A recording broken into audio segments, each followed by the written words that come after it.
Sebanyak 2.640 penumpang tiba di Pelabuhan Soekarno-Hatta, Makassar, Kamis kemarin dengan menumpangi kapal motor Lambelu dari Nunukan, Tarakan, dan Balikpapan.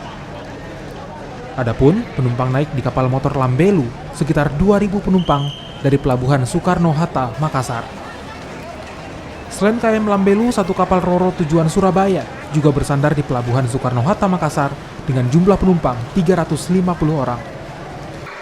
Sejak 15 hari hingga memasuki 6 hari jelang Lebaran hari ini, jumlah kapal yang masuk di Pelabuhan Soekarno-Hatta, Makassar sebanyak 28 dengan total penumpang yang turun mencapai 19.639.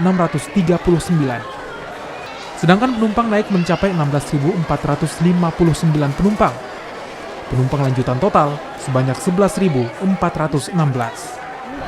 Mudah-mudahan kali ini memang sih kita prediksi akan naik jauh dibanding dengan tahun lalu karena mungkin alasan tiket pesawat terbang. Persentase peningkatan sendiri dari berapa ke berapa? Kira-kira diperkirakan 20%, ya, 20% dari tahun lalu.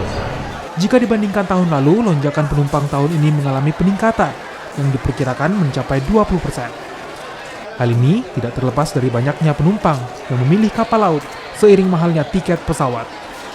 Puncak arus mudik di Pelabuhan Soekarno-Hatta, Makassar diperkirakan terjadi pada hari ini. Arif Tirtana, Kompas TV Makassar, Sulawesi Selatan.